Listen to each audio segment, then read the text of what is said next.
Hi, my name is John and this is Business Focus. In today's video, we'll be talking about the NBA free agency for 2023. We'll take a look some of the key free agents, looking at their status, what are their potential future going to look like. Will they be moving to a new team or will be staying with their current team so far here? So let's take a closer look.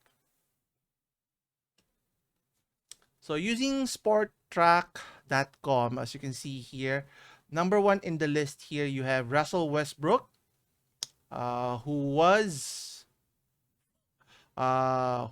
with the latest one, Los Angeles Clippers, was a serviceable expiring contract. Now is he still a good player? Yes, but he's still a superstar level? I don't think so. And you're not going to pay him 40 million, 50 million dollars to be a primary player or a starter in this case. But he's still for all his weaknesses or faults, he's still an NBA player caliber that he has still capabilities in terms of his durability, his go attitude of being able to attack, without ever developing a reliable jump shot, which is kind of disappointing because if he were to able to develop a consistent one when at the early part of his career rather than rely on his athleticism, he could have a more longer longevity, more successful career than what he had currently. So going back here, so we'll see who's going to sign him if ever, or is he out of the league because of this. Next, we have Chris Middleton. So as you can see here now, Chris Middleton is part of the Milwaukee Bucks, having won the championship a few years back. So he's a free agent. He's already, in the early 30s, being injury prone for the past few years. So question here is, will he re-sign with Milwaukee? I think he should. But in terms of having a pay bump, getting 40, 50 million, I don't think he's not worth it in a long contract. But if it's going to be a short-term contract, 2 years, 3 years, I think.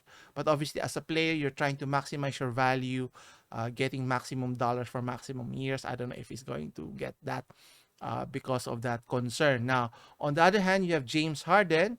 Uh, he's still considered young, not at the prime anymore compared to his Houston Rockets days.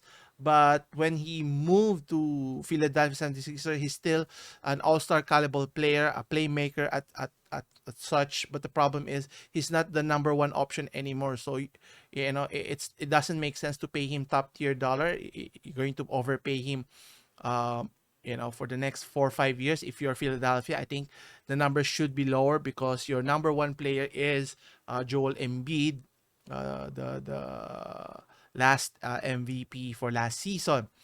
But he can have a shorter contract with maximum dollars, similar to Chris Middleton's situation, and none more so than the next one. We have Kyrie Irving, wherein yes, he's slightly younger than James Harden, still a capable all-star player, but his volatility in terms of his consistency or commitment to playing is questionable to say the least. That's why I don't understand why Dallas would have signed him because at the end of the year, he could have signed with any other team.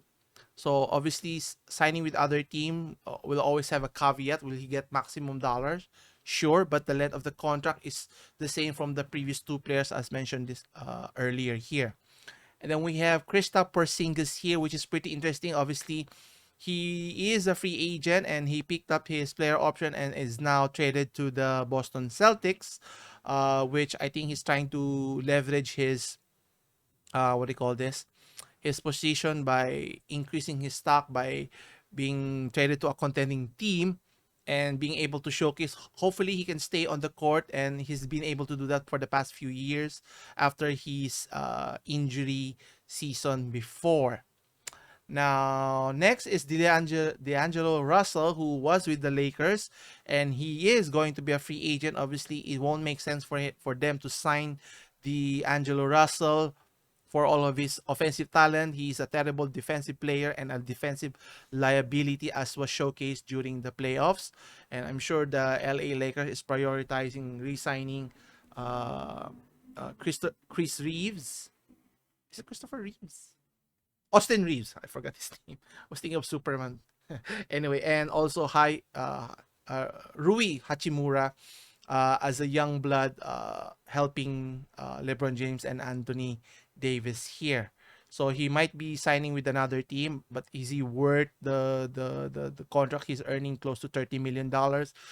I don't know. Maybe some team would be willing to, but he is not a top tier level caliber in terms of your first or second option in a championship caliber team. Now, next we have Kevin Love. I think he is a good role player when he was traded to the Miami Heat, and I think he should stay with the Miami Heat at a more affordable rate, maybe minimum level at worst. But if Miami can sign him for the mid-level exception, I think he should stay here so that he can still prolong his career. He's turning 35 this year, so I think he still have a few years of play left since he's not a high leaper to say the least.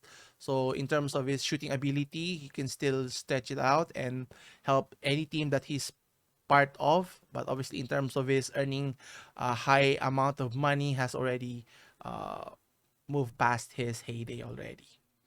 And next you have Nikola Vucevic of Chicago Bulls. He's already a free agent, unrestricted free agent. The problem with Vucevic is he is a competent offensive player, but with limited defensive capability. So he's a former All Star, so he'll be coveted, but not. I don't know if he's worth paying $30 million, north of $30 million. I think in the 20s, I think he's worth that amount. And question is, which team is going to sign him? We'll see. And then you have Draymond Green. So this is the key part here. Now, obviously, based on what Golden State has done in recently in terms of trading away Jordan Poole to get uh, Chris Paul, so that they can re-sign Draymond Green, hopefully in a more affordable contract, not necessarily a bigger amount, higher than maybe $30 million, the same number of years that would match by the time Stephen Curry finishes his contract here. And then you also have Fred Van Vliet, would be sought after for a guard. Now he's undersized for a point guard, and he had a down year in terms of his scoring. Outside shooting dipped slightly below.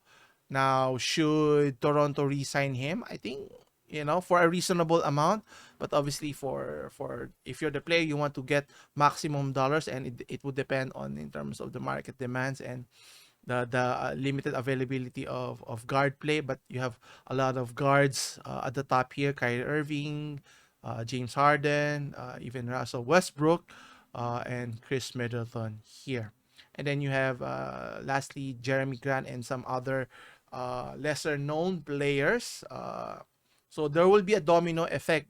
Actually, what was not mentioned here is Damian Lillard's situation. Obviously, he's still under contract, but based on what Portland did by selecting the number 3 pick that they had with Scoot Anderson, and then he might request a trade here. So they're waiting to see what will be the domino effect here based on that. So we'll keep you updated with that situation. Hopefully, in a month's time, with the free agency starts at that time here. So we'll see. It's going to be pretty interesting. There's going to be a shakeup in terms of trying to catch up and dethrone the recently crowned champion Denver Nuggets here. So they're looking good as of now, because in terms of the time frame of Nikola Jokic and Jamal Murray, they're still locked up for the next few seasons with their core players of Aaron Gordon as well as Michael Porter Jr.